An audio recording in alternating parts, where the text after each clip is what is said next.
주어는 내가 채우실는지 아는 이가 없으니 등 밝히고. 자, 오늘은 계시록 6장에 대해서 알아볼 수 있도록 하겠습니다. 지난주 5장을 우리가 배웠죠. 5장에서 보좌에 앉으신 성부 하나님의 오른손에 이 두루마리 책이 있는데, 이 책을 예수님이 이긴 자가 취한다 그랬죠. 이 책을 취해서 이 인을, 7인봉을 열어야 이제 이 6장부터 요한계시록이 7년 대환란이 본격적으로 시작이 되는 거예요. 이해가 되죠? 그래서 그 뗄 자가 없었어. 두루마리 인을 뗄 자가 없어서 요한이 펑펑 울었잖아요. 왜 우느냐 하면 이걸 안 떼면 7년 대환란이 시작이 안 돼요. 우리가 생각할 때 7년 대환란 시작 안 되면 참 좋은데, 좋은 게 아니잖아요.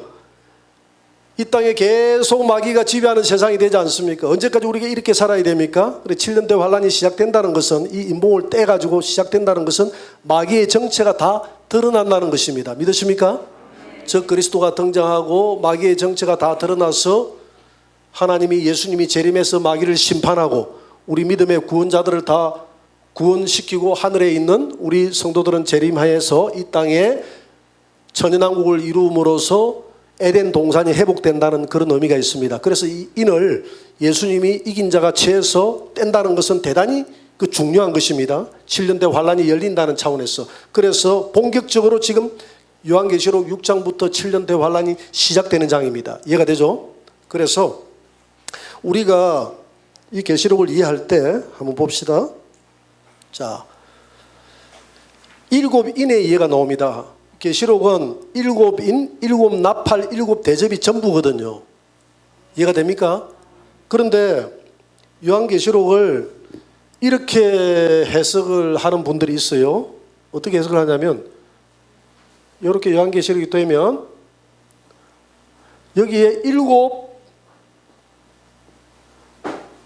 7인 재앙이 끝나고 나면 그 다음에 7 나팔 재앙이 시작되고, 7 나팔 재앙이 시작되고 나면 7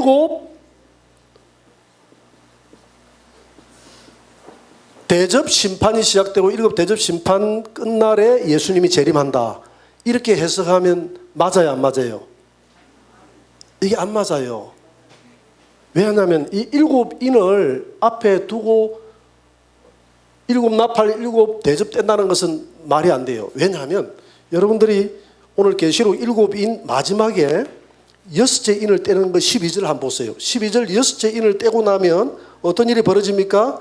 지진 나고요, 해가 검어져서 해가 새까맣게 되고요, 달이 온통 피같이 되고요, 하늘에 있는 별들이 다 땅에 다 떨어져 버리고요, 그 다음에 하늘은 두루마리가 말리는 같이 다 없어져 버리고, 하늘도 없어지고 섬도 산도 다 옮겨져 버려 없어져요. 그리고 전체가 다 없어져 버려요. 아니, 여기에서 다 없어졌는데 무슨 7 나팔 들어갈 게 어디 있고 7 대접 들어갈 게 어디 있습니까? 여기서 다 없어져 버렸는데. 이상하죠? 그러면 7인에서 다 없어져 버린 거예요. 여러분, 이 사건이 마태복음 25장에 나오는 사건하고 똑같습니다. 마태복음 24장 29절에 보면 예수님의 재림 직전에, 예수님이 지상 재림하기 직전에 해가 어두워지고 달이 빛을 내지 않고 하늘의 별들이 다 떨어지고 하늘의 근능들이 흔들려서 종이축이 말리듯이 다 말린다고 되어 있거든요. 그러면 마태복음 24장 29절의 사건하고 6째 인을 떼는 사건하고 똑같아요. 그러면 마태복음 24장의 이 사건은 예수님이 재림 직전, 지상 재림 직전에 이 우주가 다 망한다는 이야기 아닙니까? 멸망한다는 이야기죠. 그러니까 지금 7인 중에서 6째 인을 떼면 6째 인은 7 대접 마지막의 사건이에요. 이해가 됩니까? 여기 붙이면 안 된다 이 말입니다. 7인 끝나고 난 다음에 7 나팔 이런 식으로 해석을 하면 안 되고, 어떻게 해석을 해야 되느냐 하면, 오늘 여러분들이 저 그림에 있다시피 이렇게 되는 거예요. 이게 이제 7인이잖아요. 자, 보세요. 7인. 이 7인은 뭐냐 하면 7년 환란을 총체적 설명하는 거예요. 개괄적으로 설명하는 겁니다. 그래서 7이는 앞에 붙이면 안 되고 7 여기 뭐죠? 전 3년 반, 후 3년 반, 1260일이죠? 1260일. 이게 뭡니까? 7 나팔, 7 대접 심판, 나팔 재앙. 이 7 나팔 재앙과 7 대접 심판이 이게 다예요. 전 3년 반, 이 전 3년 반에 7년 대환란 중에서 전 3년 반에는 7 나팔 재앙이고 후 3년 반에는 7 대접 심판인데, 그러면 7이는 뭐냐면 7이는 이 앞에 벌어지는 사건이 아니라 7 나팔과 7 대접 심판을 개괄적으로 설명해 주는 것이 7인의 사건이다. 무슨 말인지 알겠습니까? 그래서 7인 6째 인을 뗄 때에 6째 인을 뗄 때 지구가 우주에 있는 모든 전체가 다 흔들렸었다. 별들도 다 떨어져 버린다 그랬잖아요. 그러면 그 사건이 어디에 되겠습니까? 7 대접 마지막이 되겠죠. 그죠? 이해가 됩니까? 이해가 됐습니까? 이해가 안 되십니까? 내가 너무나 쉽게 설명을 해줬어요 지금. 너무나 쉽게 설명해 줬습니다. 그래서 7인을 떼고 난 다음에 7 나팔, 7 대접 이렇게 해석하면 안 된다 이 말이죠. 해석이 안 돼요. 7인에서 다 이 우주가 끝장이 나버리는데, 하늘에 별이 다 떨어져 버리고 하늘이 종이축이 말리지 다 떠나가고 이 지구 우주 자체가 없어요. 7 나팔에서 7인에서 6째 인 떼면 없는데 무슨 7 나팔 들어갈 게 어디 있어? 아, 이상하다. 그러면 어떻게 해석을 해야 되느냐? 7인이라는 것은 7 나팔과 7 대접 심판을 개괄적으로 설명해 주는 개괄적인 내용이구나 하는 것을 이해할 수 있겠죠. 이해가 됐습니까? 자, 넘어갑니다.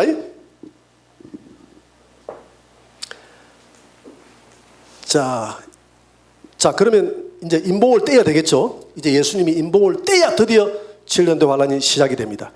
예수님은 역사를 시작하시는 분이십니다. 계시록 6장 1절 다 같이 시작. 내가 보매 어린 양이 7인 중에 하나를 떼시는 그때에, 이렇게 떼는 거예요. 7인을 떼는데 예수님이 이제 두루마리 이 인봉을 아무도 못 떼는 거예요. 근데 예수님이 이제 인봉을 드디어 탁 뗄 수 있는 자격을 가지고 인봉을 열었다 이 말입니다. 인봉을 열고 나니까 어떤 일이 벌어졌느냐 하면, 예수님이 7인 중에 하나를 떼실 때에 오라 하고 명령하는 존재가 있었는데, 이 천사예요. 천사. 이 천사는 네 생물 중에 하나입니다. 7인을 탁 뗄 때 오라 이러잖아요. 지금 사도 요한을 보고 와서 봐라 이 말이 아니고, 7인봉을 탁 뗄 때 그 인봉 안에 들어있는 천사 있잖아요. 천사 보고 오라 이 말은 나오라 이 말이에요. 이해가 됩니까? 천사여 나오라, 천사여 나오라 이렇게 하니까, 그러니까 이 명령하는 천사 네 생물 중에 한 명이다 이 말입니다. 계시록 6장 1절 다 같이 시작. 네 생물 중 하나가 우레소리같이 말하되 오라 하기로. 예수님이 인봉을 떼니까 이제 그 인봉을 옆에 쳐다보고 있는 천사가 있잖아요. 인봉 떼는 모습을 누가 쳐다봤습니까? 네 생물이 쳐다보고 있잖아요. 예수님 보좌에 있는 네 생물은 뭐라 그랬죠? 예수님 보좌에 있는 네 생물, 여기에 예수님 앉아 있잖아요. 예수님, 그죠? 성부 하나님, 성부 가운데 성령 이렇게 앉아 있잖아요. 여기에 무슨 생물이 있다 그랬죠? 사자, 그 다음에 송아지, 그 다음에 사람, 인자, 그 다음에 독수리. 이 마태복음 5장에 네 생물이 있다 그랬잖아요. 이 네 생물은 이 보좌에 앉아 계신 하나님의 영광을 볼 수 없기 때문에 이 천사들의 모습을 보면서 보좌에 앉으신 예수님의 형상을 알 수 있다 그랬죠. 그래서 사자 같은 모양을 하고 있다는 것은 이 천사가 보좌에 앉아 계신 분이 왕이시구나, 왕이신 예수님이시구나. 송아지는 종 아닙니까? 이 땅에 종으로 오신 그 예수님이 보좌에 앉아 계시구나. 사람의 모양을 하고 있다는 것을 천사가 보좌에 앉아 계신 그분은 인자로 오신 예수님이시구나. 또 독수리는 신성이니까 보좌에 앉아 계신 분은 완전한 인간이면서 완전한 하나님이신 신성을 가지신 하나님이구나 하는 것을 이 천사들의 모습을 통해서 그 영광 가운데 앉아 계신 분을 요한이 볼 수가 없지만은 보좌 옆에 있는 네 생물, 네 천사의 모습을 보면서 보좌에 앉으신 분의 그 성품, 성격을 알 수가 있겠죠. 그래서 이 인봉을 이 사이에 지금 여러분들 그림에 보니까 이 사이에 보니까 어린 양이 있다고 그랬죠. 그죠? 이 사이에 어린 양.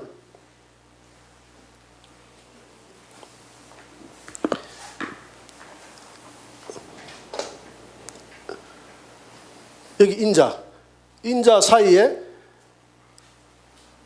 양이 이렇게 있었잖아요.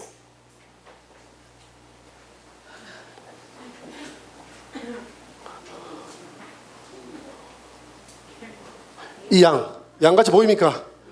이 어린 양이 보좌에 앉으신 하나님의 손으로부터 취했잖아요. 그죠? 취해서 이 취하는 것을 보고 있는 천사들이 누굽니까? 이 네 천사가 지금 보고 있죠. 그러니까 네 생물 중에 하나가 사자가 그죠? 우리 서로 같이 오라 하는 이것은 두루마리를 예수님이 다 열었잖아요. 뗐잖아요. 떼니까 여기에서 누가 나옵니까? 천사가 튀어나오는 거예요. 책에서.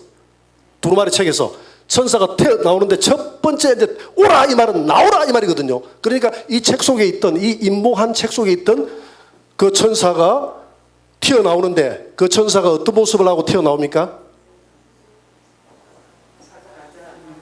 백마를 탄 천사가 나오는 거예요. 계시록 6장에 등장하는 네 말들은 그러면 이 네 말이 나오잖아요. 첫 번째 백마, 그 다음에 붉은 말. 인을 하나 뗄 때마다 첫 번째 떼니까 백말이 나오고 두 번째 떼니까 붉은 말이 나오고 세 번째 떼니까 흑말이 나오고 네 번째 떼니까 주황색 말이 나오잖아요. 그래 네 말이 누구냐는 겁니다. 이걸 기본적으로 알고 들어가야 돼요. 이해가 됩니까? 계시록 6장에 등장하는 네 말들은 하나님의 명을 받들어 활동하는 천사들이라는 걸 알아야 됩니다. 이해가 되죠? 스가랴 6장 1절 5절에 보면 제가 읽어볼게요. 내가 또 눈을 들어본 적 내 병거가 두 산 사이에서 나오는데 그 산은 구리산이더라. 그 산 사이에서 내 병거가 첫째 병거는 그 첫째 병거를 달고 나오는 그 보니까 말들이 나오는데 붉은 말이 나오는 거예요. 둘째 병거는 검은 말들이 나오는 거예요. 셋째 병거를 끌고 오는 말은 무슨 말? 흰 말들이 나오고 넷째 병거는 어룽지고 건장한 말들이니까 청황색 말이죠. 이게 나오는 거예요. 이 말들의 이 색깔이 지금 요한계시록 6장에 나오는 색깔하고 똑같죠? 말하고 똑같죠? 나오는데 내게 말하는 천사에게 물어 주여 이것들이 무엇입니까? 도대체 뭡니까? 이 말들이 하니 천사가 내게 대답하되 이는 하늘의 내 바람이다 그랬어요. 내 바람. 그러면 내 바람은 누굽니까? 히브리서 1장 7절에 보니까 바람은 여러분 히브리서 1장 7절에 보니까 히브리서 1장 7절에 보니까 하나님이 천사들을 바람으로 그 다음에 불꽃으로 사용한다고 그랬죠. 하나님이 천사들을 바람으로 사용한다고 그랬습니다. 바람. 그래서 여러분들이 홍해 바다를 갈랐던 그 동풍의 바람 있잖아요. 그 바람도 일반 태풍이 아니라 천사들의 활동의 바람입니다. 이해가 되죠? 그냥 바람이 불었다면 다 날아가 버리지. 그 바닷물이 갈라질 정도 되는데. 그러니까 그거는 천사들의 활동이에요. 그래서 이 네 말은 바람이다 그랬잖아요. 하늘의 네 바람. 그러니까 하늘의 네 천사들의 활동이다 이 말입니다. 천사들의 활동이 지금 이 네 모습을 하고 나왔다 이 말입니다. 이해가 되죠? 그러면 요한계시록 6장에서 나오라 할 때 나오는 흰말, 그 다음에 검은 말, 청황색 말, 그 다음에 얼룩진 말, 이런 말들은 흑말, 얼룩진 말, 이 네 말들은 전부 다 그 각각의 특징을 가지고 있는 천사들의 뭐다? 활동이다. 믿습니까? 천사들의 활동이다 하는 것을 여러분들 알고 넘어가야 이제 이해가 됩니다. 자, 첫째 인을 떼니까 적 그리스도가 등장합니다. 첫째 인을 땜으로 시작되는 7년 대환란은 평화를 가정한 적 그리스도가 등장하면서 시작됩니다. 자, 계시록 6장 2절 첫째 인을 떼니까 누가 나옵니까? 흰말이 나오죠. 이에 내가 보니 흰말이 있는데 인 중에 하나를 떼니까 첫째 인을 떼니까 흰말이 나오는 거예요. 흰말이 이 책 속에서 인을 뗀 책 속에서 탁 튀어나오는 흰말이 슝 하고 흰말이 슝이 아니지 히히히 하면서 흰말이 샥 뛰어나오는 거예요. 뛰어나온다 보니까 이 흰말 위에 탄자가 있죠. 그죠?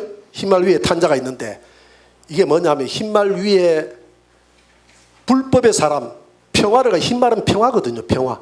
여러분 흰말은 평화를 상징하는 겁니다. 평화를 상징한 이 적 그리스도가 등장하는데 여러분 예수님의 재림은 평화를 상징한 적 그리스도가 등장하고 난 다음에 재림이 있다고 그랬어요. 하도 사람들이 뭘 봤다 이러니까 그거 보는 거 다 믿지 말고 적 그리스도 첫 번째는 배교하는 일이 있고 그 다음에 적 그리스도가 나타나야 내가 재림한다 그랬거든요. 예수님이. 데살로니가후서 2장 3절 다 같이 읽어봅니다. 누가 어떻게 하여도 너희가 미혹되지 말라. 먼저 배교하는 일이 있고 저 불법의 사람 곧 멸망의 아들이 나타나기 전에는 그날이 이르지 아니하리니 그날은 재림의 날. 그 배교하는 일이 있다. 지금 보세요. 배교합니까 안 합니까? 교회들이 총체적으로 역사적으로 항상 배교가 있어 왔지만 오늘 이 시대만큼 배교하는 시대가 없었어요. 이 WCC라는 이런 데서 전부 다 중도라고 뭐 평화운동 한다고 손잡고 다 하죠. 그죠? 지금 평화운동 한다면 이만희도 만국평화회의 한다고 하니까 전 세계에서 다 몰려들잖아요. 만국평화회의 한다고 해가지고 잠실 스타디움에 모아놨던 거 내가 다 쳐다보니까 전부 다 전 세계에 각각 종교 지도자들을 다 모았대. 다 모아가지고 우리는 하나님 안에서 하나다 이렇게 하더라고. 사인을 다 했더라고. 그것도 교묘하죠. 예수 안에서 하나다 이렇게 해야 돼요. 하나님 안에서 하나다 하면 각자 종교에 하나님이 있습니까 없습니까? 있어요. 다 종교마다 하나님이 있어요. 있기 때문에 자기 신의 하나님을 생각하면서 사인을 하는 거예요. 그러나 예수 그리스도 안에서 우리 하나다 하면 사인하겠어요 안 하겠어요?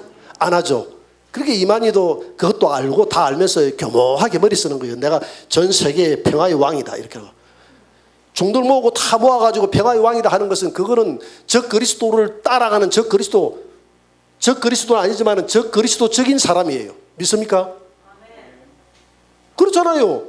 그 중들하고 하나가 돼봤자 뭐합니까? 전부 다 그 우상 섬기는 사람들하고 하나님이 하나가 되라고 그랬습니까?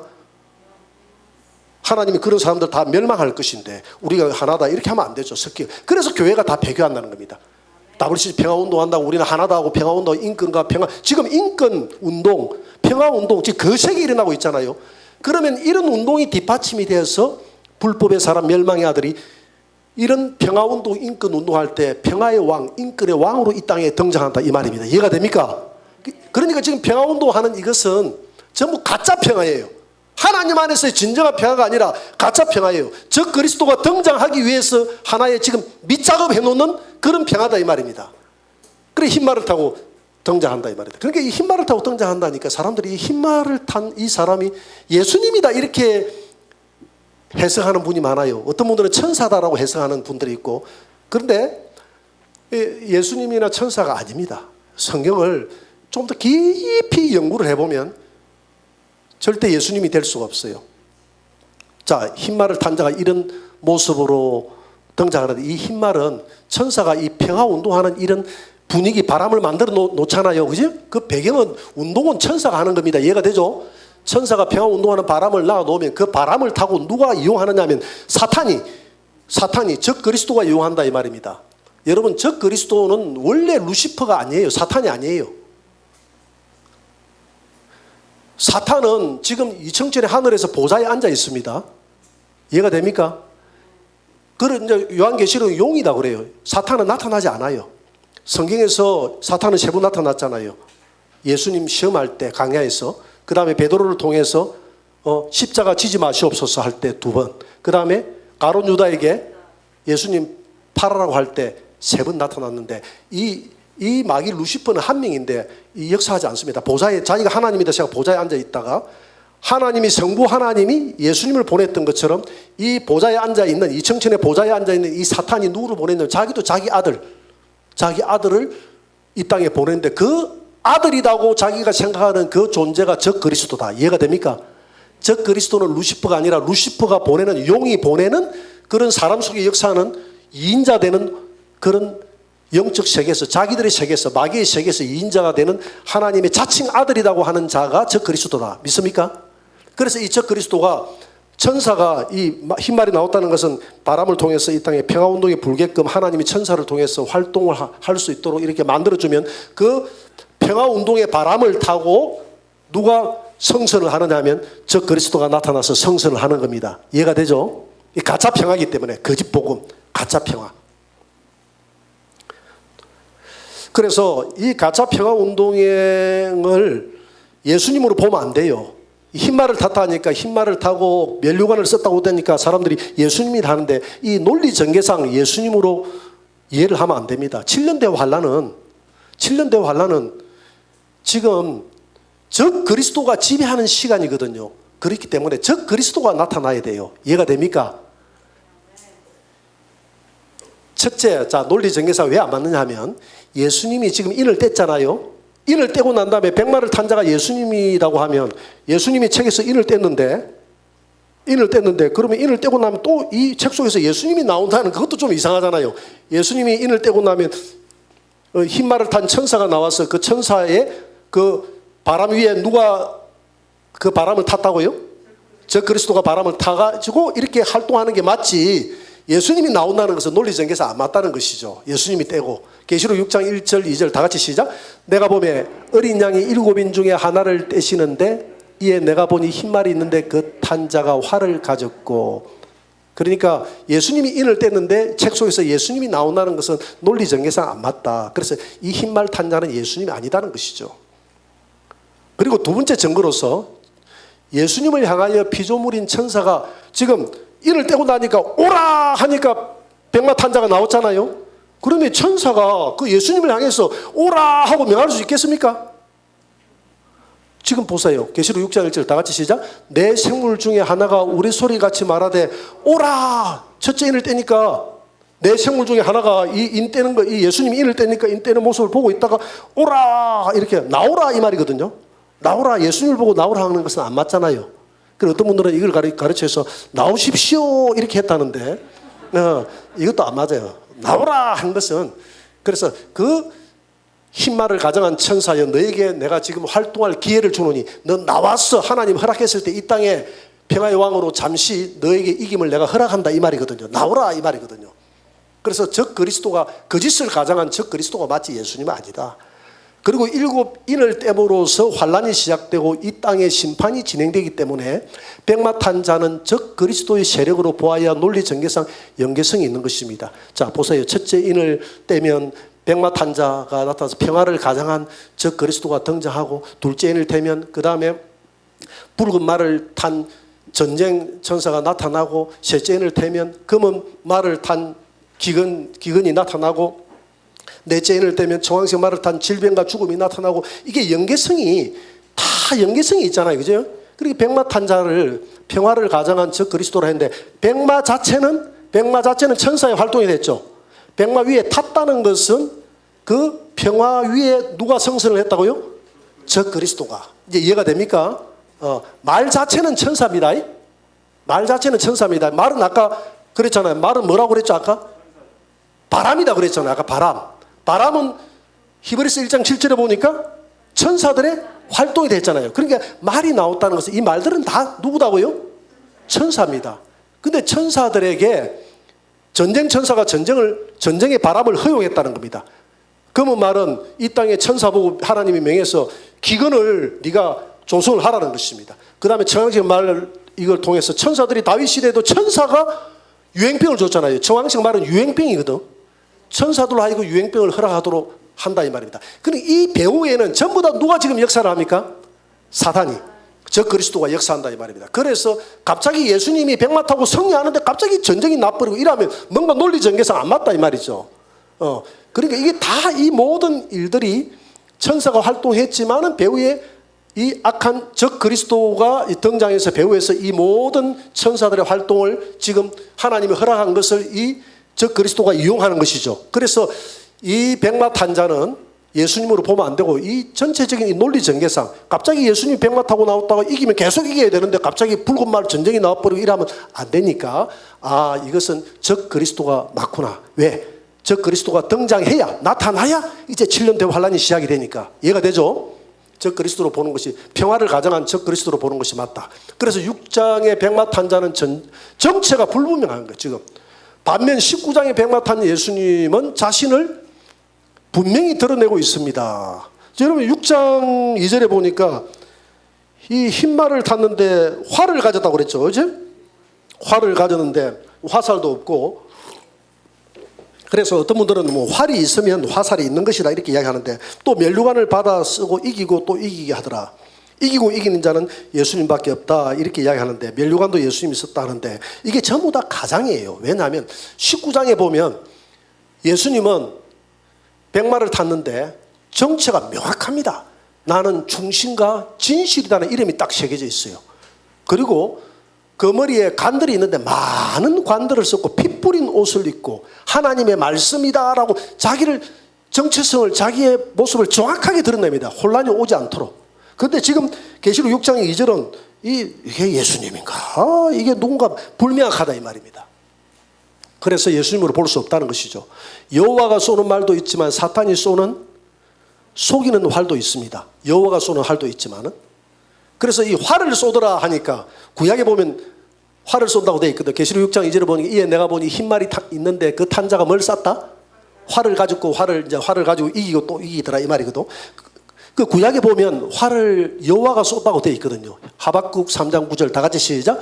주께서 활을 꺼내시고 화살을 바로 쏘셨나이다. 자, 이거 봐라. 이거 봐라. 주님이 활을 쐈지. 그렇기 때문에 이 백마탄자는 지금 활 쏘는 자는 지금 예수님이다. 주님이다. 예수님이다. 이렇게 이 하박국 3장 9절의 말씀에 비추어서 이렇게 예수님으로 연관시키는 분이 있는데, 성경 구절은 한 구절만 보면 신천지가 돼버립니다. 이해가 됩니까? 성경은 전체적으로 봐야 돼요. 흐름을 봐야 돼요. 그런데 이런 구절도 있어요. 호세아 7장 16절 다 같이 시작. 그들은 돌아오나 높으신 자에게로 돌아오지 아니하니 속이는 활과 같아. 그러니까 진짜 쏘는 활도 있지만 속이는 활도 있다는 겁니다. 그러니까 이건 이스라엘 백성들을 말하거든요.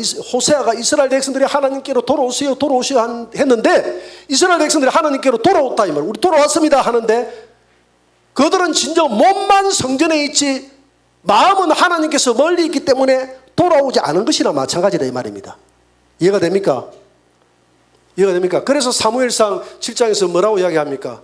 너희가 여호와께로 진짜로 돌아오려거든 바알과 아스타롯을 다 버리라고 그랬잖아요.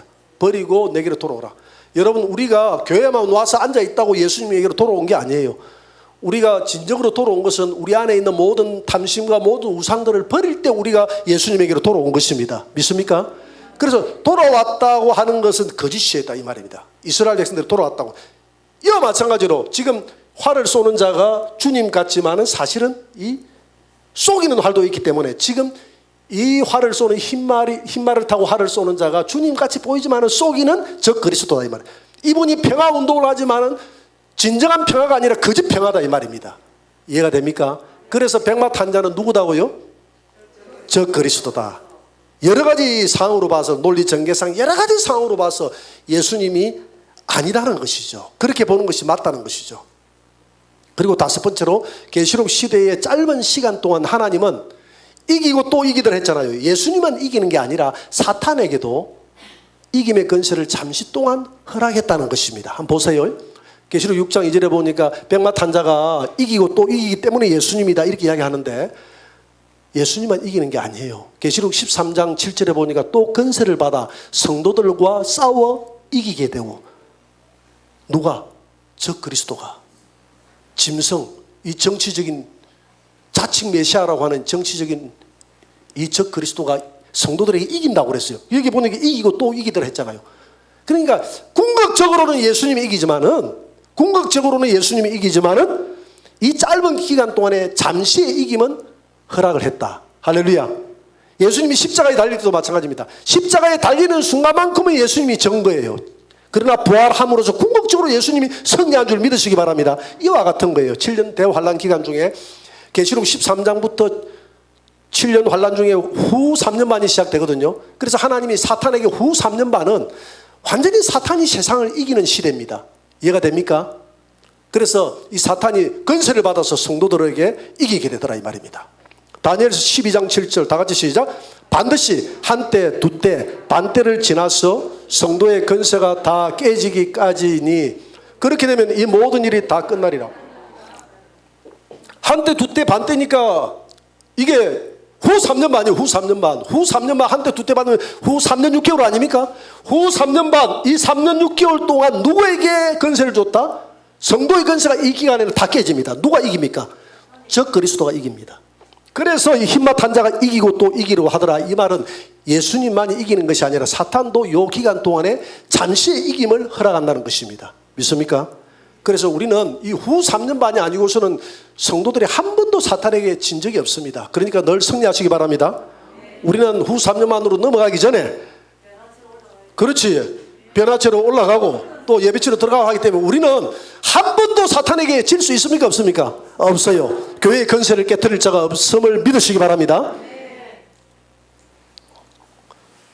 그동안 공부 잘했네. 네. 둘째 인을 떼면 전쟁과 자연재앙이 시작됩니다. 이제 첫째 인은 평화가 깨지는 거예요. 둘째 인을 떼면 처음엔 평화의 왕으로 정점을 찍죠. 지금 평화운동 거세게 일어납니다마는 적 그리스도가 나타나가지고 평화의 정점을 찍습니다. 내가 볼 때는 아마 예루살렘 성전을 만들어 줄 거예요. 지금 가장 전 세계에서 평화 문제가 가장 골치 아픈 데가 지금 중동이거든요. 이스라엘과 중동 간의 그 문제입니다. 그래서 이스라엘 땅에 예루살렘 성전이 서는 것을 지금 유대인들은 평생 소원으로 기다리고 있어요. 그게 그 성전을 세워주는 자를 메시아로 받아들이게 될 겁니다. 이해가 됩니까? 그래서 적 그리스도는 아마 내가 볼 때 성전을 세워주게 될 것입니다. 이것이 평화의 정점을 찍는 거예요. 평화의 왕으로 모든 이스라엘에게 존경을 받고 전 세계 사람들로부터 평화의 왕으로 존경을 받아서 내가 이 골치 아픈 중동 문제를 해결했다. 이렇게 해가지고 평화의 왕으로서 등장하게 될 것입니다. 그런데 이 평화가 오래 간다 못 간다? 못 간다. 자, 생각을 해보세요. 거기에 성전을 세웠다라고 생각을 해보세요. 그러면 거기에 아무리 평화의 왕이라고 자기가 성전을 세웠지만은 거기에 반발하는 그 중동 그 이슬람 세력들이 있겠습니까? 없겠습니까? 많이 있겠죠. 그런 반발하는 세력들을 그 어떤 적 그리스도의 세력들이 짐승이 처음에는 외교수를 발휘하겠지만은 이 반발하는 세력들이 이스라엘을 공격하게 될 것입니다. 이렇게 중동이 시끄러울 거예요. 그래서 이제 중동 전쟁이 하루아침에 터지는 게 아니라 주고받고 터지고 로켓포를 발사하고 이렇게 그냥 티격태격 싸우다가 나중에 요한계시록 9장에 가면 유브라데 3차 세계대전으로 발전한다 이 말입니다. 이해가 됩니까? 그래서 둘째 인을 떼면 이제 전쟁이 시작됩니다. 계시록 6장 3절입니다. 다 같이 시작. 둘째 인을 떼실 때에 내가 들으니 둘째 생물이 말하되 오라 하니 이에 다른 붉은 말이 나오더라. 그 탄자가 허락을 받아 땅에서 화평을 제하여 버리며 서로 죽이게 하고 또 큰 칼을 받았더라. 자, 지금까지 이제 평화, 화평, 평화가 이 세상을 지배하는 것 같았지만 하나님이 야 이제 붉은 천사 내보내 이러니까 붉은 천사가 나가가지고 이 땅에 화평을 싹 제해버리는 거예요. 이해가 됩니까? 말은 천사의 활동이다 그랬잖아요. 이보세요. 땅에서 화평을 제하여 버리는 전쟁 천사입니다. 이제 전쟁이 시작되는 거예요. 계시록에 기록된 전쟁을 한번 보면요, 7년 환란 중에 전쟁이 3번 일어납니다. 처음 중동 전쟁이라는 말은 없어요. 말은 없는데 내가 볼 때 이때부터 전쟁이 이제 우리가 짤끔짤끔 이렇게 국지전으로 전쟁이 시작될 거예요. 이 전쟁이 커져서 계시록 9장 14절에 가면 유브라데 전쟁이라는 전쟁이 벌어집니다. 유브라데 전쟁이 3차 세계대전이에요. 이제 3차 세계대전이 터지고 나면 전 세계가 이제 그 다음 이제 흑마탄자 전쟁이 일어나고 나면 기근이 오잖아요. 그래서 이제 셋째 인 떼면 이제 기근 천사가 이 세계를 지배하게 됩니다. 그리고 이제 예수님 재림 직전에 후 3년 반 재림 직전에 이 지금 이 7년 될 환란 중동 전쟁이 여기서 시작되거든요. 여기서 시작됐다가 여기 성전 짓고 나면 이 반발 세력들이 전쟁하다가 요 끄트머리 여기 전 3년 만에 와가지고 여기에서 전쟁이 일어납니다. 무슨 전쟁? 유브라데 전쟁. 유브라데 전쟁 끝나고 난 다음에 이 전쟁을 틈타서 적 그리스도가 등장하고, 적 그리스도가 등장하는, 왜 전쟁을 틈타서 등장하느냐면, 여러분 전쟁이 일어나고 나면 전 세계에 식량 문제가 오잖아요. 그래서 그때 식량 배급제로 들어가는 겁니다. 이해가 됩니까? 그래서 배급제 하기 위해서는 그때는 우상을 세우고 666표를 받게 하는 이런 일들이 벌어질 수밖에 없다. 그건 나중에 제가 설명합니다. 우선에 계략 여러분들 감을 잡아라 이 말입니다. 그리고 난 다음에 이제 후 3년 반부터는 본격적으로 적 그리스도가 세상을 지배하게 되고 예수님 재림하잖아요. 재림하시는 예수님과 이 땅의 적 그리스도 세력이 싸우는 것을 무슨 전쟁? 아마겟돈 전쟁이 단다. 그래서 이렇게 전쟁이 7년 대환란 중에 있고요. 그 다음 아마겟돈 전쟁 끝나고 나면 예수님 재림해서 이 땅에 무슨 왕국을 건설한다? 천연왕국을 건설하고, 천연왕국 마지막에 천연왕국에서 수많은 사람들, 태어나는 사람이 있습니까 없습니까? 한 번도 마귀로부터 시험 받았습니까 안 받았습니까? 아마 하나님은 시험하지 않고서는 천국 안 들여보냅니다. 그래서 마귀를 잠시 무주경에서 나오게 해가지고 이 사람들 심판하죠. 그죠? 시험하죠. 시험. 천연왕국에서 태어난 아이들을 시험한다 이 말입니다. 사람들을. 그때에 천연왕국에 태어난 사람들이 절반은 배도하고 절반은 배도 안 한다고 그랬어요. 이 배도하는 사람들은 배도하는 사람들과 배도하지 않는 사람들하고의 전쟁이 국가 마국의 전쟁이다. 배도하는 사람. 그렇게 아이고 내가 저 천연왕국 들어가 나 배도함. 여러분들은 배도할 이유가 있습니까 없습니까? 전혀 없어요. 전혀 없어요. 근데 천연왕국에서 우리 태어나는 우리 자녀들은 배도할 수도 있다는 것입니다. 그래서 자녀 교육을 잘 해야 되겠습니까? 못 해야 되겠습니까? 잘 해야 되겠습니다. 여러분 천연왕국에 혹시 육체로 들어가는 성도들이 있으면 자녀 교육 잘 하시기 바랍니다. 아멘이 없는 거 보니까 전부 다 올라가려고 그러네. 육체로 천연왕국에 안 들어가고 처음부터 휴거대에 올라갈 성도들은 뭐 자식 놓고 할 필요가 없어요. 이거는 좀 나중에 가서 자세하게 제가 가르칠게요. 여기서 이렇게만 대충만 알고 넘어갑시다. 자, 첫째 인을 떼고 나면 평화. 그 다음에 둘째 인을 딱 예수님이 떼니까 전쟁 말이 나와가지고 전쟁 천사가 나와가지고 이 땅에 화평을 없애버리고, 전쟁 끝나고 나니까 이 땅에 뭐가 나옵니까? 기근이 나오잖아요. 그래서 전쟁과 자연재앙의 결과로 인해서 이 땅에 극심한 기근이 오게 될 것입니다. 계시록 6장 5절 6절 다 같이 시작. 셋째 인을 떼실 때 내가 들으니 셋째 생물이 말하되 오라 하기로, 내가 보니 검은 말이 나오는데 그 탄 자가 손에 저울을 가졌더라. 내가 내 생물 사이로부터 나는 듯한 음성을 들으니 이르되 한 데나리온의 밀 한 대요 한 데나리온의 볼이 석 대더라. 이랬어요. 그만큼 한 데나리온 같으면 하루 임금이거든요. 하루 임금이 요즘 남성들의 보통 우리나라 평균 임금이 남자들의 돈을 많이 벌 때는 한 10만 원 정도 된다 그래요. 그런데 그거 가지고 밀 한 대밖에 못 산다 이 말입니다. 지금 10만 원 정도 되면 밀 한 몇 대 정도 살 수 있나요 지금은? 지금 시세 대충. 예? 한 마리 몇 대입니까? 10대입니까? 한 마리 10대입니까? 그러면 한 20대는 사겠네요. 밀은 쌀보다 더 싸잖아요. 그러면 한 30대 이상 3, 40대는 사겠네. 근데 3, 40대를 살 수 있는데 요즘은 지금 기근이 오면 밀 한 대밖에 못 산다 이 말입니다. 그 정도로 보리는 한 3대 정도 살 수 있는 이 정도까지 기근이 온다 이 말이거든요. 이게 이제 환란 초기겠죠. 그죠? 환란이 더 극심해지면 이것조차도 안 되겠죠. 이렇게 극심한 기근이 온다 이 말이죠. 그런데요, 오늘 내가 이 신천지 또 내가 중간중간 신천지 좀 이야기한다 했잖아요. 이 신천지는 이걸 어떻게 해석하느냐 하면, 이 밀 한 대는, 밀은 누구로 해석하느냐 하면, 항상 신천지는 이게 실상이 있어야 된다고 그래요. 실상이. 예. 밀 한 대, 이 밀은 예수님이다 그래요. 이 보리 석대라고 했잖아요. 보리 석대니까 석대니까 야고보, 요한, 베드로다 그래요. 예수님의 수제자.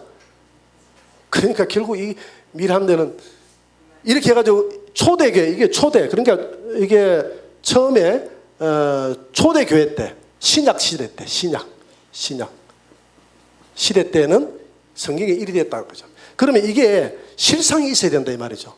실상이 밀한대의 실상이 누구라고 해석합니까? 신천지의 이만희. 그 다음에 보리석대는 누구냐면 초창기에 누구를 했느냐면 홍종효. 그 다음에 이만춘. 그 다음에 김종택이. 이 사람들이 보리석대고 이 사람이 이만희다. 이 사람들은 종자시기 때문에 신천지 14만 4천을 가르치고 수학하는 종자시기 때문에 이 사람들은 절대 죽으면 안 돼요. 이해가 됩니까?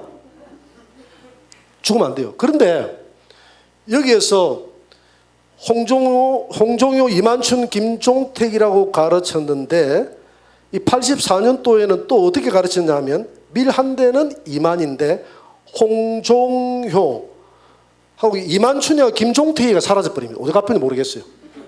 사라져버리고 누가 들어갔냐면 김 땡땡 아무개가 들어갔고 그 다음에 이만희 동생이 들어갔습니다. 또 조금 시간이 지나니까 이들이 협조를 안 하고 또 비협조적으로 나왔다 그랬잖아요. 그러니까 보리석대를 또 바꿔버렸어요. 지제섭이하고 윤재명이하고 또 누구로 바꿨냐면 윤요한이로 또 바꿔버렸습니다. 윤요한이로 바꾸면서 이들은 죽지 않는다고 이들은 이야기를 했습니다. 이야기를 했는데 이 중에서 윤재명이가 갑자기 암으로 죽어버렸어요. 암으로 사망.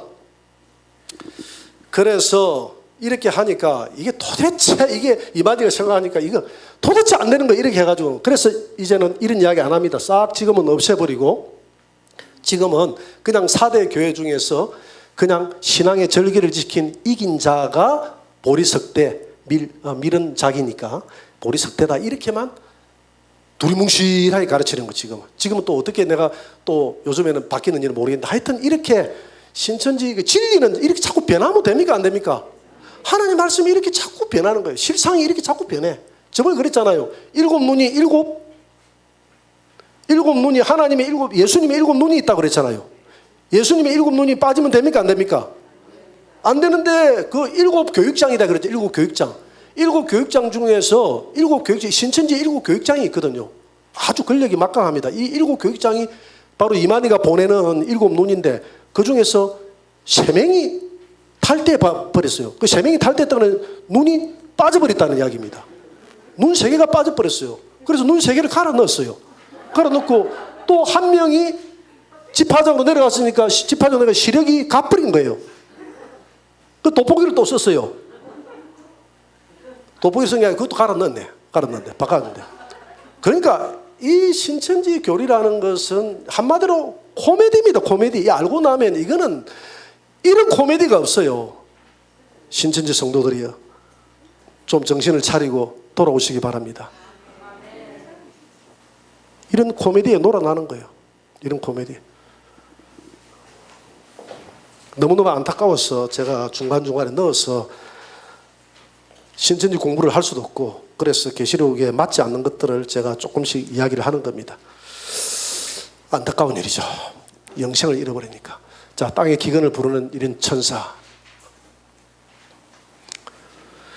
성령의 음성에 순종하고 피로 그 옷을 씻어 희귀한 성도들은 환난 가운데서 주님이 지키겠다고 약속합니다. 계시록 6장 6절 다 같이 시작. 또 감람류와 포도주는 해치지 말라. 지금 이렇게 기근이 졌는데도 감람류하고 포도주는 해치지 말라. 이렇게 내 생물사에서 나는 음성. 이를 뗄 때마다 이 내 생물 아까 있었잖아요. 그지? 첫 번째는 사자 같은 생물이, 그 다음에는 송아지 같은 생물이, 지금 이거는 세 번째니까 세 번째 천사, 세 번째 생물이니까 인자잖아요. 그죠? 인자 같은 이 천사가 지금 말하는 거예요. 뭐라고 말합니까? 감람류와 포도주는 해치지 말라. 이렇게 하거든요. 그래서 요한계시록은 대부분 비유와 상징으로 써져 있거든요. 그럼 감람류와 포도주는 뭘 이야기하느냐? 감람류와 포도주는, 감람류는 성령을 의미하는 줄 믿습니다. 포도주는 예수님의 피를 의미하는 줄 믿습니다. 그래서 기 있는 자는 성령이 교회들에게 하시는 말씀을 들을지어다. 그러니까 성령의 음성에 순종하는 그 성도는 해치지 말라 이 말입니다. 아시아의 7교회에 주님이 하시는 말씀이 처음 그 말이잖아요. 성령의 음성을 들어라. 그러면 성령의 음성을 듣는 자는 어떤 자가 된다? 이긴 자가 된다. 이긴 자가 되라. 이 두 마디거든요. 그러니까 성령의 음성을 듣는 이 말은 성령에게 순종하는 자는 이 감람류는 해치지 말라. 그 성도는 해치지 말라. 이해가 됩니까? 그 다음 포도주는 뭐냐면 주님의 피를 이야기하는 겁니다. 계시록 7장 14절 다 같이 시작. 큰 환란에서 나오는 자들인데 어린 양의 피에 그 옷을 씻어 희게 하였느니라. 하나님의 보좌 앞으로 나가는 수많은 성도들인데 주여 저들이 누구이니까 저 흰옷이 어디에서 난 겁니까? 이러니까 어린 양의 피에 그 옷을 씻어서 희게 한 자들이 하나님의 보좌 앞으로 나아가느니라. 이 말은 포도주는 해치지 말라. 이 말은 그 포도주로 예수님의 피로서 온몸을 적셔서 그 피를 몸을 깨끗하게 씻은 자는 환난 가운데 지켜주라 이 말이거든요. 요한계시록 22장 14절에 보니까 두루마기를 빠는 자들은 복이 있도다. 뭘 가지고 빱니까? 포도주를 가지고 빠는 거예요. 포도주는 뭐의 상징입니까? 예수님의 피의 상징이에요. 피로서 빠는 겁니다. 그러면 우리가 기도할 때 주님 오늘도 내가 잘못 살았습니다. 주의 말씀대로 살 수 있도록 해주세요. 이렇게 막 우리가 입고 있는 이 세마포옷을 이 두루마기를 매일 회개하고 이 빠는 자들, 그러면 주님의 피가 우리의 죄를 우리의 모든 자범죄를 그때그때마다 빨아서 우리의 세마포옷을 깨끗하게 보존한 그 성도는 주님의 신부인 줄 믿습니다. 흰옷이 준비된 자. 그래서 감람류와 포도주는 해치지 말라. 이거는 상징인데 하나님의 성령 충만해서 성령에게 순종하고 포도주 즉 예수님의 피로서 날마다 그 세마포옷을 빨아서 주님의 신부 단장된 그 성도는 내 신부이기 때문에 해치지 말고 보호하라 이 말입니다. 믿습니까? 그 다음에 이제 넷째 인을 뗍니다. 넷째 인을 네 번째 생물이 넷째 인을 뗄 때 예수님이 뗄 때 또 나오라 이러잖아요. 그죠? 오라 이렇게. 넷째 인은 전염병입니다. 전염병으로 많은 사람이 죽게 될 것입니다. 계시록 6장 8절 다 같이 시작. 내가 보매 청황색 말이 나오는데 그 탄자의 이름은 사망이니 음부가 그 뒤를 따르더라. 여러분 둘째 인을 떼니까 전쟁이 일어났죠. 그 다음에 셋째 인을 떼니까 전쟁 다음에 뭐가 옵니까? 기근이 오죠. 기근 오고 나면 그 다음 뭐가 옵니까? 유행병이 오잖아요. 막 병이 일어나잖아요. 그래서 청황색 말은 이 병입니다. 유행병을 말하는 거예요. 유행병. 이보세요. 이 천사의 활동입니다. 여기에 탄자가 누굽니까? 라고 하는데 이거는 지금 첫 번째 그 탄자는 적 그리스도입니다. 그 다음에 두 번째, 세 번째, 네 번째 탄자는 지금 천사들의 활동을 의인화한 거예요. 의인화. 이해가 됩니까? 사람이 마치 탄 것처럼 이렇게 상징적으로 표현을 했다 이 말입니다. 그냥 천사가 말도 아니고 천사가 활동이에요. 이해가 됩니까? 천사가 말을 타고 활동한 것, 타고 뭔가 타가지고 있는 사람이 하는 것처럼 이렇게 하는데 그게 아니라 천사가 그냥 활동하는 거예요. 이해가 됩니까? 이 말은 누구다 그랬죠? 말은 누구다 그랬죠? 바람이니까 천사의 활동이니까. 그래서 첫째 그 흰말 탄자는 저 그리스도라는 사람이 명확하지만은 둘째 붉은 말, 세 번째 흑말, 검은말, 청황색 말을 탄자라는 것은 누군가 탔다는 것이 아니라 그냥 천사들의 활동 위에 누군가가 탄 것처럼 의인화해서 지금 설명하고 있다 이 말입니다. 이해가 되죠? 이렇게 이해하면 됩니다. 탄자가 누굽니까? 이렇게 자꾸 이렇게 꼬치꼬치 물어서 하는 사람들이 있어서 제가 하는 얘기입니다. 금과 흉령과 사망과 땅의 짐승으로 죽게 됩니다. 계시록 6장 8절 다 같이 시작. 그들이 땅 4분의 1의 건세를 얻어 금과 흉령과 사망과 땅의 짐승들로서 죽이더라. 그들이 누굽니까? 청황색 말을 탄 이들이 땅 4분의 1의 건세를 얻어서 땅 4분의 1이나 되는 사람들을 검으로 죽인다는 말은 전쟁으로 죽인다. 검은 전쟁 아닙니까? 전쟁은 한 번으로 끝나는 것이 아니라 전쟁은 계속 이어지는 겁니다. 전쟁으로 죽어 나자빠지고요.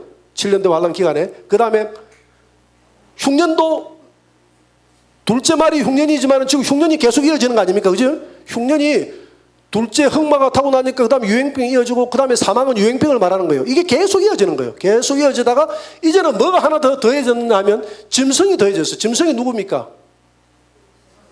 적 그리스도잖아요. 짐승이 바다에서 올라온다 그랬잖아요. 땅에서 올라온다 그랬잖아요. 바다에서 올라오는 것은 정치적인 적 그리스도고 땅에서 올라오는 것은 종교적인 적 그리스도라고 했지 않습니까? 거짓 선지자. 이들이 우상에게 경배하지 않고 육령령 표받지 않으면 다 죽인다 그랬잖아요. 그래서 짐승들로서 우리를 죽이는 거예요. 그러니까 적 그리스도는 전 3년 만에 나타납니까? 후 3년 만에 본격적으로 나타납니까? 그래서 후 3년 만이 요한계시록 몇 장부터 시작됩니까? 13장. 즉 여기서 짐승들로 죽인다는 이 말은 넷째 인은 전 3년 만에 속한다는 이야기입니까? 후 3년 만에 속한다는 이야기입니까? 셋째 인까지는 전 3년 만이지만 지금 이 사건은 후 3년 만의 사건입니다. 넷째 인은. 인이라는 것은 개괄적인 7년 대환란의 개괄적인 설명이다 그랬잖아요. 그러면 지금 넷째 인을 떼고 나면 전쟁도 일어나고 흉년도 기근도 있고 사망 유행병도 있고 짐승까지 등장하고 짐승은 여기에 등장하잖아요. 전 3년만 끝났을 때 짐승이 나온 걸 보니까 넷째 인을 뗄 때 짐승이 나온 걸 보니까 짐승들로 수축이 나온 걸 보니까 아 넷째 인은 후 3년 만에 떨어지는구나 하는 것을 알 수 있습니까? 모르겠습니까? 제가 춤도 마르고 이래가지고 말도 잘 안 되고 참 힘드네. 그래서 이 후 3년 만에 해당되는 이야기입니다.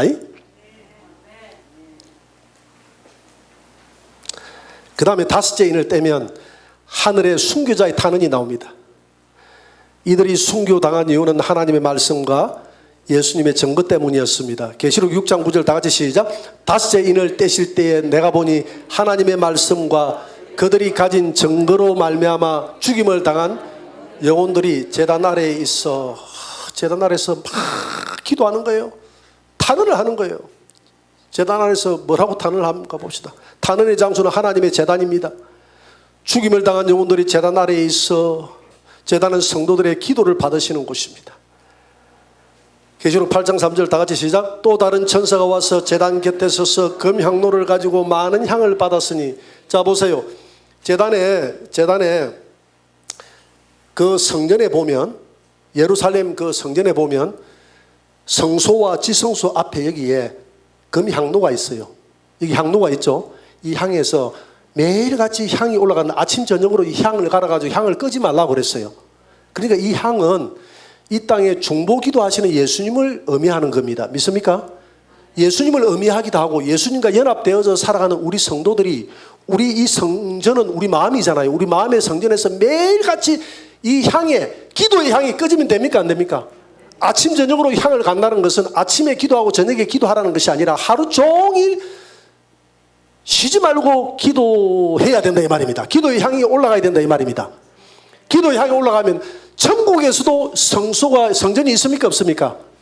천국에 성전이 있는데 성전 앞에 하나님의 보좌가 있고 성전 앞에 제단이 있는데 그 제단 곁에서 천사가 금향로를 그 제단에 갖다 바치기도 하고 금향로를 거기에 바치더라 이 말입니다. 거기에서 금향로에서 천사들이 이 땅의 기도를 받아가지고 하나님의 금향로 그 제단에다가 이 기도를 붓더라 이 말입니다. 그리고 땅에서도 기도가 올라오잖아요. 그죠? 땅에서 하는 성도들의 기도도 올라오는데 천국에 가니까 순교당한 자들이 제단 어디에 있다 그랬죠? 제단 앞에 있다 그랬잖아요. 하나님이 아마 특별하게 순교자들은 제단 앞에 두는 것 같아요. 그런데 그 순교자들이 제단 앞에서 기도하는 거예요. 하나님, 우리의 이 억울한, 우리가 이렇게 순교했는데 이 순교의 억울함이 언제까지 우리의 소원을 들어주지 않을 겁니까? 주님 빨리 이 땅에 내려가서 이 땅에 7년 대환란이 일어나고 이 땅에 빨리 내려가서 저 악인들을 심판하시고 하나님의 나라가 이루어지게 도와주시옵소서 하고 막 지금 악인들이 멸망당하게 도와주시고 지금 땅에 이런 악한 일들이 벌어집니다. 주여 저들이 우리의 성도들이 구원받게 도와주시옵소서 하고 천국에서 순교자들이 지금 기도합니까? 안 합니까? 기도하는 거예요. 순교자들 뿐만이 아니라 천국에 가 있는 성도들이 다 기도하겠죠. 그러면 이 기도가 하나님 보좌 앞에 기도가 땅에서 올라오는 기도가 쌓이고 하늘에서 순교자들의 기도가 쌓이고 많은 향을 받았다 그랬잖아요. 기도가 쌓이는 거예요. 기도가 쌓이니까 기도를 하나님이 이제 다 받았잖아요. 받고 나니까 하나님이 기도에 응답을 해야 됩니까? 안 해야 됩니까?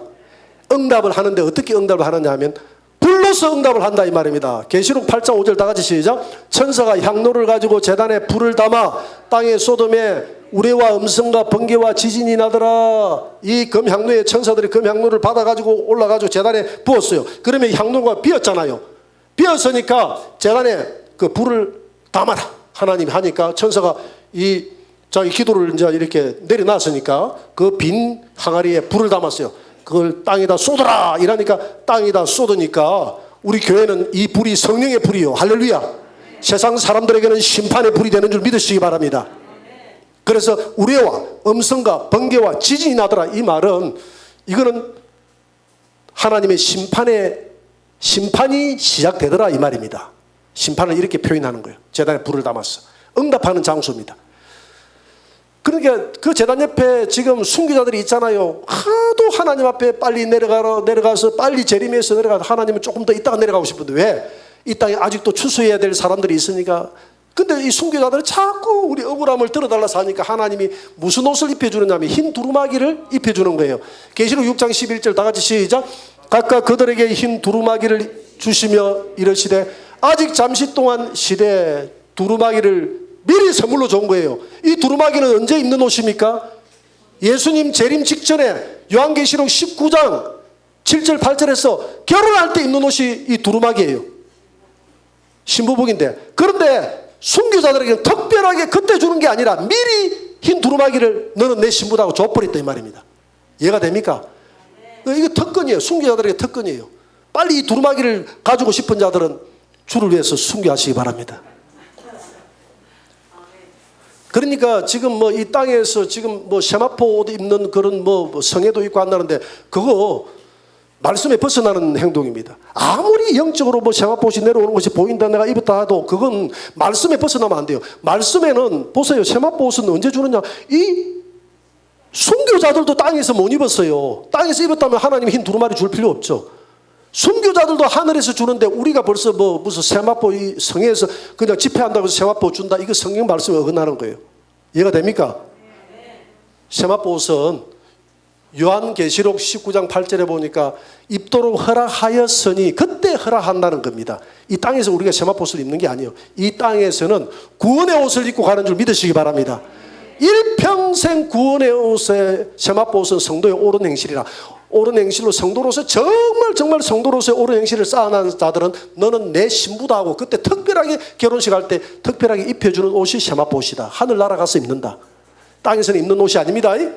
성경에서 절대 벗어나면 안 돼. 뭘 봤다 들었다 이런 거 사도 바울이 그거 믿지 말라 그랬잖아요. 그래서 우리 교회는 이 은사를 추구하는 교회입니다. 은사를 추구하고 예언을 추구하고. 왜? 은사는 멸시하지 말라고 했으니까 신유도 예언도 방언도 통변도 우리 교회 안에서 다 일어나고 있잖아요. 성도들이 다 하잖아요. 하지만은 그것을 진리로 삼으면 됩니까 안 됩니까?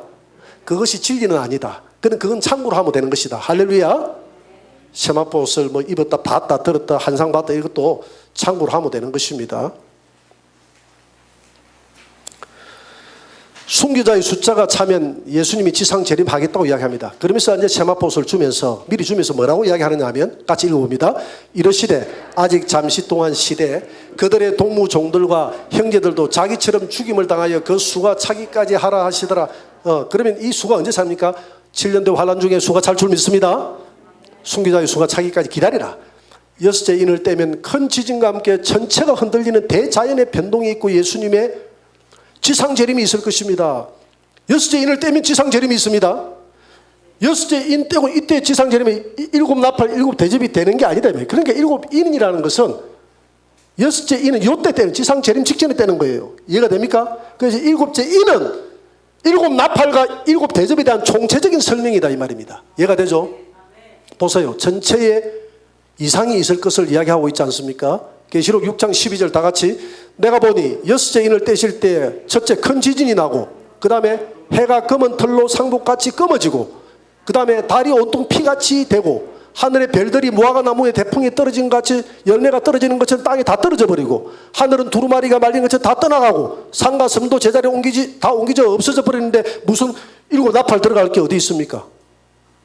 이거 마지막인데 이 우주가 다 세상 끝날인데 이게 여섯째 인이잖아요. 그러니까 여섯째 인이 여기가 아니다 해도 여섯째 인은 이렇게 해석하면 안 되고 일곱 인 떼고 나팔 들어간다 이러면 안 되고 벌써 여기서 끝장나버렸는데 무슨 나팔 들어갈 게 어디 있어요. 그러니까 여섯째 인은 일곱째 나팔과 일곱째 대접을 총체적으로 설명하는 거다 이 말입니다. 그러니까 지금 이 사건은 일곱 대접의 마지막 여기다 해도요. 이해가 됩니까? 이렇게 해석해야 됩니다. 이렇게 해석하지 않으면 계시록이 절대 풀리지 않아요.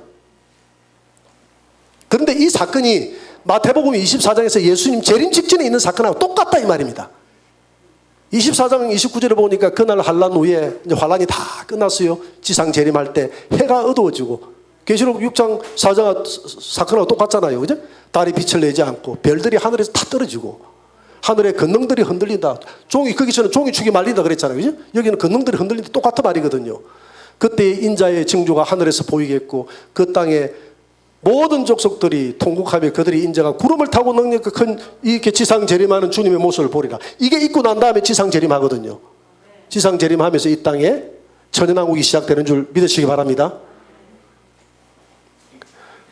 이사야 34장 4절에도 다 같이 시작. 하늘의 만상이 사라지고 하늘들이 두루마리 같이 말리되 그 만상의 세자나미 포도나무 잎이 마른 같고 무화과나무 잎이 마른 같으리라. 미리 이제 이 예언을 했다 이 말입니다. 모든 사람들이 보좌에 앉으신 하나님과 지상 재림하시는 어린 양 예수님의 진노를 두려워하게 될 것입니다. 그때 가서 엄청 두려워하게 될 것입니다. 계시록 6장 15절 얼마나 두려워하는지 한번 봅시다. 땅의 임금들과 왕족들과 장군들과 부자들과 강한 자들과 모든 종과 자유인이 굴과 산들의 바위 틈에 숨어 산들과 바위에게 말하되 우리 위에 떨어져 보좌에 앉으신 이의 얼굴에서와 그 어린 양의 진노에서 우리를 가리라. 그들의 진노의 큰 날이 이르렀으니 이제 재림한다 이 말이죠. 누가 능히 서리요. 그때 가가지고 후회도 소용이 없습니다. 방주 오늘 방주 배웠는데 방주 문 닫히고 난 다음에 아무리 후회해도 소용없습니다. 여러분 살아있을 때 우리 주님 잘 섬깁시다. 이 땅에 있을 때 그때 이건 다 그냥 비유적이죠. 뭐 바위들이 어떻게 숨겨주겠습니까? 산들아 바위들아 눈에 보이는 것도 좀 나를 덮어서 좀 이런 하나님의 그 어린 양의 진노에서 우리를 좀 건져줄 수 없니? 이렇게 비유적으로 좀 설명하는 것입니다. 누가복음 23장 30절입니다. 다 같이 시작. 그때의 사람이 산들을 대하여 우리 위에 무너지라 하며 작은 산들을 대하여 우리를 덮어라 하리라. 이렇게 해도 소용이 없는 시대가 바로 주님이 재림할 때다. 에스겔 13장 13절 그러므로 나주 여호와가 말하노라. 내가 분노하여 폭풍을 퍼붓고 내가 진노하여 폭우를 내리고 분노하여 큰 우박 덩어리로 무너뜨리우리라. 이게 대접 심판 마지막 심판입니다. 대접 심판 마지막 심판 이것이 여섯째 인을 뗄 때입니다. 이해가 되죠? 여섯째 인을 뗄 때. 자 오늘은 여기까지 해서 마치고 여러분들이 오늘 배웠던 건 집에 가서 철저하게 복습을 하시기 바랍니다. 베레아 사람처럼 복습하지 않으면 이게 또 몰라요. 오늘 배웠을 때 감각이 있을 때 빨리 복습하시고 다음 주에 오실 때는 계시록 한 번을 다 읽어오는 거 잊지 마시기 바랍니다. 그리고 7장은 몇 번을 읽어온다고요? 5번에서 10번 사이에 읽어오시기 바랍니다.